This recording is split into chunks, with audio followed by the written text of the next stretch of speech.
अन्न व प्रशासन विभागाचे आयुक्त तुकाराम मुंढे यांनी आयुक्त पदाचा पदभार स्वीकारल्यानंतर महाराष्ट्रामध्ये भेसळयुक्त धंदे करणारे व्यावसायिकांचे धाबे दणाणले आहेत। मात्र काही ठिकाणी तुकाराम मुंढे यांचा फोटो डोक्यावरती घेऊन नाचणारे सुद्धा दूध व्यावसायिक आपल्याला पाहायला मिळतात।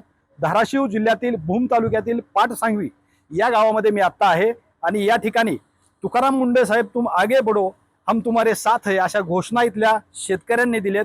दूध व्यावसायिक सुद्धा आहेत आपल्या बरोबर। नेमकं त्याचं कारण काय आहे हे आपण त्यांच्याकडून जाणून घेऊयात। तुकाराम मुंढे साहेबाला तुम्ही सपोर्ट करताय, काही ठिकाणी भेसळ होती ते परेशान आहेत आणि तुम्ही सपोर्ट करताय, नेमकं काय परिस्थिती? आमच्यासारखी प्रामाणिक व्यवसाय करणारी मंडळी निश्चितपणानं इथून पुढच्या कालखंडात शेवटच्या क्षणापर्यंत आम्ही तुकाराम मुंढे साहेबांना सपोर्ट करू। आणि या माध्यमातून मुंढे साहेब ज्या दिवशी पदभार घेतलाय त्या दिवसापासून आमच्या सर्वसामान्य शेतकऱ्यांच्या आणि प्रामाणिकपणे व्यवसाय करणाऱ्यांच्या आशा निश्चितपणानं पल्लवित झालेल्या आहेत। आणि त्या पल्लवित होण्याचं कारण नेमकं हे की आम्ही सर्वजण मिळून प्रामाणिकपणे व्यवसाय करतोय आणि आमच्या प्रामाणिकपणाच्या व्यवसायावर या भेसळखोरांची कुऱ्हाड कायमस्वरूपी टांगती राहिलेली असती।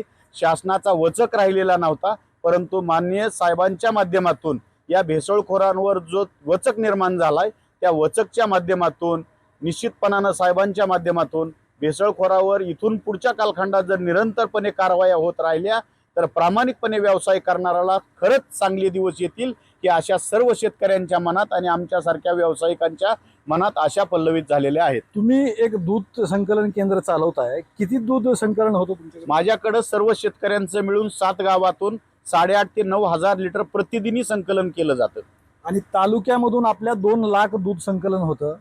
आणि महत्वाचा मुद्दा मध्ये आता तुम्हाला संकलन तुम्ही करताय म्हणून तुम्हाला विचारतो की परिसरामध्ये भेसळयुक्त दूध विकलं जातं अशी सुद्धा माहिती मिळते, नेमकं काय आहे परिस्थिती? आहे काही ठिकाणी अशा पद्धतीनं जिथं चांगला व्यवसाय होतो तिथं वाईटही होतो, जिथं चांगली माणसं आहेत तिथं वाईटही माणसं आहेत।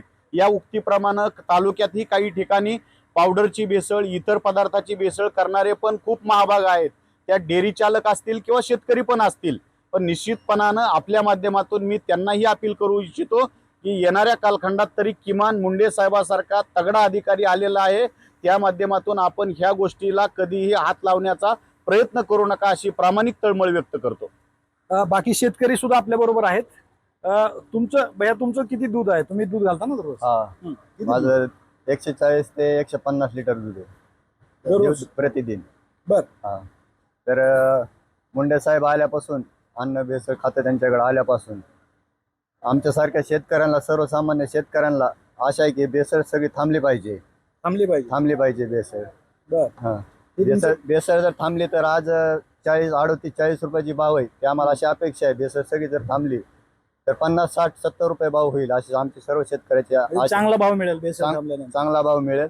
त्या उत्सवात आम्ही सर्वजण शेतकऱ्यांनी इथं फटाके फोडून आतषबाजी केली।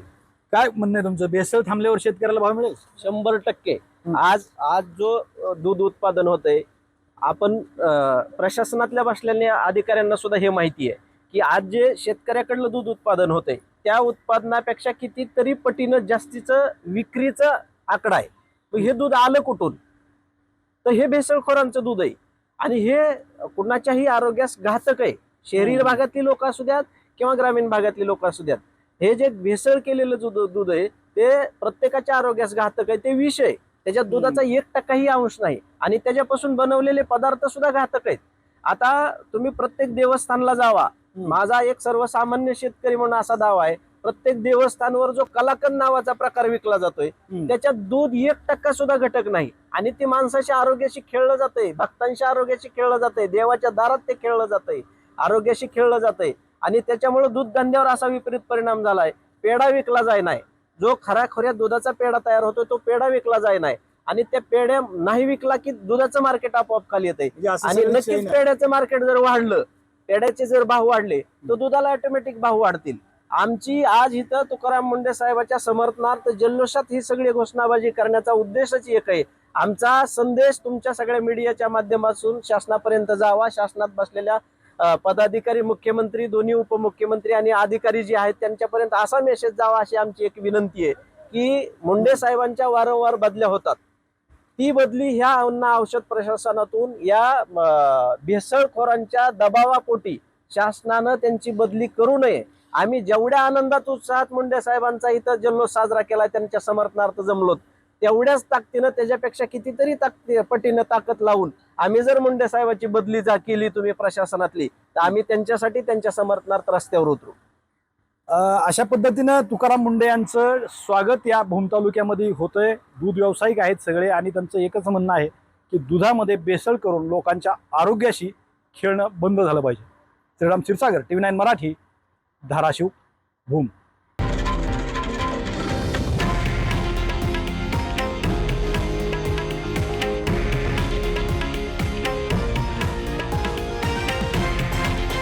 हे आहे देशातील नंबर 1 न्यूज नेटवर्क आणि आपण पाहत आहात TV9 मराठी, एकमेव.